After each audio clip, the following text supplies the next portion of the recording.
Hi guys, welcome back to my YouTube channel Meethi Goli. आज के video में हम हेपेटिक डिसऑर्डर की तीसरी वीडियो बना रहे हैं, जिसमें हम देखेंगे सिरोसिस ऑफ लिवर। ठीक है, सिरोसिस मतलब क्या होता है? मतलब किसी का भी एकदम ख़राब हो जाना, एकदम फाइब्रस हो जाएगा इसके बाद कोई भी चीज़। ठीक है, कोई भी ऑर्गन अपना।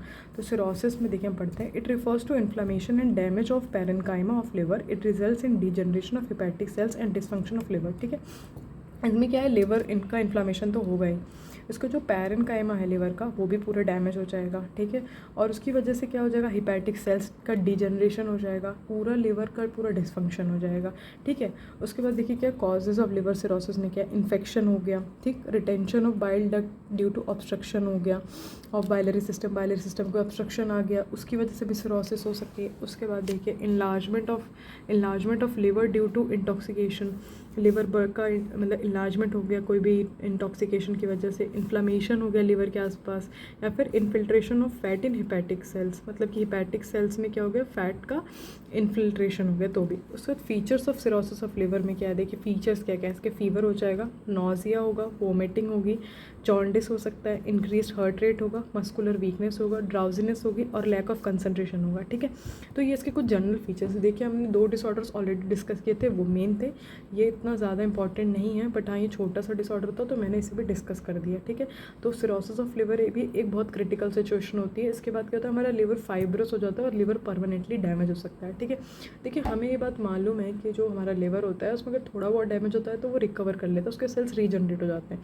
बट अगर लिवर में कभी सिरोसिस या फिर फिब्रोसिस जैसी कंडीशन आ गई ना, लास्ट स्टेज पे फिब्रोसिस, तो फिर हमारा लिवर जो होता है वो रिवर्सिबल नहीं होता है और वो खुद को रिपेयर नहीं कर पाता है और वो परमानेंटली डैमेज हो जाता है।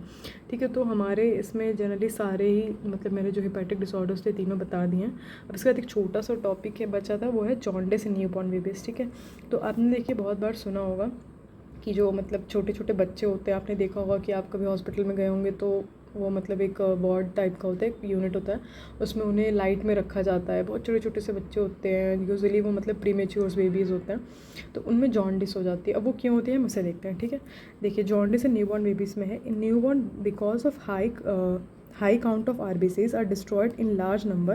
This increases the blood level of bilirubin and they develop jaundice because the liver is not fully developed to excrete that much bilirubin. तो देखिए इसमें ये कह रहा है, जैसे कि क्या होता है कि जैसे कोई बच्चा जब पैदा होता है तो उनके ब्लड में RBC की बहुत ज़्यादा काउंट, मतलब ब्लड काउंट बहुत ज़्यादा होता है, हाई ब्लड काउंट होता है। ठीक है, अब उसी की वजह से क्या होता है, RBCs डिस्ट्रॉय भी होती है बहुत लार्ज नंबर में उनकी, बट क्या होता है कि उनका लिवर तब तक इतना फंक्शनल नहीं होता, इतना काम नहीं कर पाता है कि वो मतलब उतना मतलब डिस्ट्रक्शन को कोप अप कर ले या बिलिरुबिन बना के उसको एक्रीट कर दे। तो वो क्या करता है, अचानक से क्या होता है, ब्लड में बिलिरुबिन का लेवल बहुत ज़्यादा बढ़ जाता है, और बहुत ज़्यादा बिलिरुबिन का लेवल बढ़ जाएगा तो ऑब्वियस ही बात है कि जॉन्डिस तो डेवलप होगी। तो फिर उसको हम लोग कहते हैं जॉन्डिस इन न्यूबॉर्न बेबी। ठीक है, अब उसमें 2 टाइप है, एक है फिजियोलॉजिकल जॉन्डिस है, एक पैथोलॉजिकल जॉन्डिस है। ठीक है, तो फिजियोलॉजिकल जॉन्डिस में क्या है, bilirubin level increases between 6 to 8 mg पर litre with in 48 to 78 hours after birth. It only last for few days. ठीक है, देखिए इसमें क्या जब बिलिरुबिन का लेवल कितना बढ़ जाए, हो जाए 6 to 8 mg पर लीटर हो जाए, कब 48 से 72 घंटे, मतलब 48 to 72 आवर्स के बीच बर्थ के, तो उसको फिजियोलॉजिकल जॉन्डिस कहते हैं। वो कुछ दिनों के लिए में लास्ट कर देता है। ठीक है, कुछ दिनों में ठीक हो जाता है। उसके बाद पैथोलॉजिकल जॉन्डिस क्या होती है, अगर बिलिरुबिन का लेवल इतना बढ़ गया है कि वो 50 mg पर डेसीलीटर मतलब से भी ज़्यादा बढ़ गया है, तो हमको उसमें इमीडिएट ट्रीटमेंट देना पड़ता है और उसको हम लोग कहते हैं पैथोलॉजिकल जॉन्डिस। ठीक है, तो फिर ये मतलब एक तरीके से सारा कंप्लीट हो गया है। ठीक है, तो अब आप इसको मतलब ये है कि इसको आप अच्छे से पढ़ें और देखिए इसमें ट्रीटमेंट भी है कि मतलब वो जो हम बच्चों को देखते हैं ना, वो एक रूम में लाइट देते हैं, उसको फोटोथेरेपी कहते हैं, बस इसका ट्रीटमेंट है। और उनको IgG एंटीबॉडी दे सकते हैं या फिर उनका ब्लड ट्रांसफ्यूजन कर सकते हैं, इन्हीं सब चीज़ों से उन्हें क्योर कर सकते हैं। और उसके बाद बिलिरुबिन इंसेफेलोपैथी और कर सकता है वो। ठीक है, तो आप मतलब इसको देख लीजिएगा, ये पूरा कंप्लीट हो गया ऑलमोस्ट। तो अब हम नेक्स्ट वीडियो में हम लोग गॉल स्टोन्स देखेंगे, और प्लीज़ मेरे चैनल को लाइक एंड सब्सक्राइब ज़रूर करें। Thank you.